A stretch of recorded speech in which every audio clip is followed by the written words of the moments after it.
Bago tayo mag-umpisa, manalangin tayo sa pangunguna ni Brother Rudy.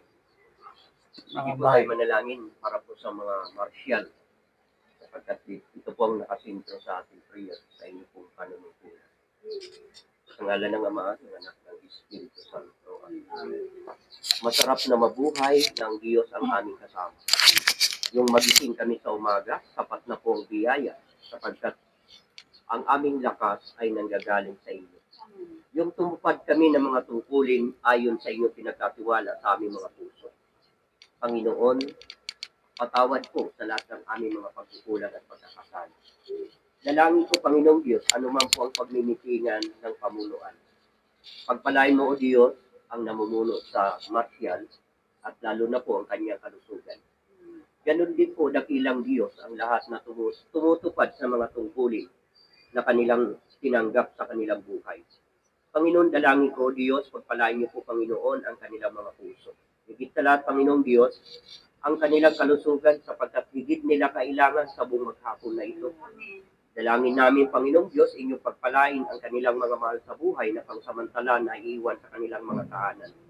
Lord, dalangin ko, anuman po ang kanilang pagmimitingan sa oras na ito, pangunahan mo po patnubayan ang kanilang pag-uusap. Cover mo po kami, Panginoong Diyos, ng iyong banal na dugo upang ang lahat ng aming iisipin, lahat po na aming gagawin, na ayon po sa iyong kalooban. Bigyan niyo po kami ng pag-iisip na mayroon pong kabanalan mula sa langit patungo rito sa dakong lugar na ito. Dalangin namin, bigyan niyo po kami ng sapat na katalinuhan sa aming kaisipan para ang lahat ng aming gagawin ay ayon po sa mga tungkulin na inyong ipinagkatiwala. Sa pangalan ni Jesus. Amen. Sa pangalan ng Ama, ng Anak, ng Espiritu Santo. Amen. Banal na Espiritu, kailangan ko ang iyong kapangyarihan pagsama mo. Ang puso'y umiibig, nabibighani sa'yo. Sa piling mo ako ay lalago. Banal na Espiritu, kailangan ko ang iyong kapangyarihan pagsama mo. Ang puso'y umiibig, nabibighani sa'yo. Sa piling mo ako ay lalago. Sa'yo'y lumalapit, ang buhay ko'y sa'yo lang. Akayin mo at angkinin, puso ko'y pagningasin, di maikukumpara ang buhay na mamasdan ka. Sinasamba't pinupuri kita. Sa'yo'y lumalapit, ang buhay ko'y sa'yo lang. Akayin mo at angkinin, puso ko'y pagningasin, di maikukumpara ang buhay na mamasdan ka. Sinasamba't pinupuri kita, misan pa.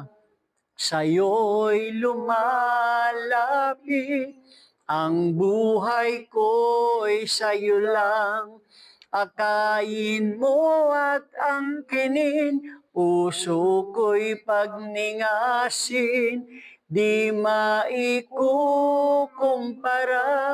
ang buhay na mamasdan ka. Sinasamba't pinupuri kita, sinasamba't pinupuri kita. Sinasamba't pinupuri kita, sinasamba't pinupuri kita. sinasamba, pinupuri kita. Buksan natin ang Ebanghelyo ng Panginoon. Ayon kay San Juan, ang kabanatay 14, ang talatay 15 hanggang 21. John chapter 14 verse 15 to 21. Ang mabuting balita ng ating kaligtasan. Tamayan natin na bawat isa. Good morning. Good morning, Brother Chris. Good morning. Sa Bible na wala. Okay, makakaupo na tayo. Ang topic ay Love, Obedience, and the Promise of the Holy Spirit. Topic natin ngayon. Yan yung ating tatalakayin. Ang pagmamahal, pagsunod, at ang pangako ng Espiritu, ng Banal na Espiritu. Sabi dito sa introduction, madalas nating sabihin na mahal natin si Jesus. Ngunit, paano ba talaga nito ipinapakita ang katotohanan ng ating sinasabi? Totoo naman na marami sa atin, kahit anong sekta at relihiyon, kahit kamag-anak natin o hindi, kaibigan o hindi, kahit sinong tao, nagsasabing mahal natin ang Diyos. Ngunit gaano nga ba ito katotoo? Sa Ebanghelyo natin ngayon, ibinigay ni Jesus ang malinaw na sagot at naglatag ng pundasyon ng ating pakikipag-ugnayan sa Kanya. Hindi lamang ito tungkol sa damdamin o salita, kundi sa buhay na isinasabuhay ang Kanyang mga utos.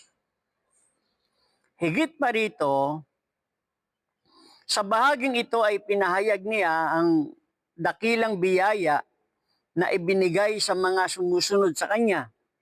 Ang Espiritu ng katotohanan na mananahan sa atin upang huwag tayong mag-iisa sa ating paglalakbay sa pananampalataya. Narito ang mga pangunahing punto at aral mula sa ating binasa na Ebanghelyo. John chapter 14 verse 15 to 21.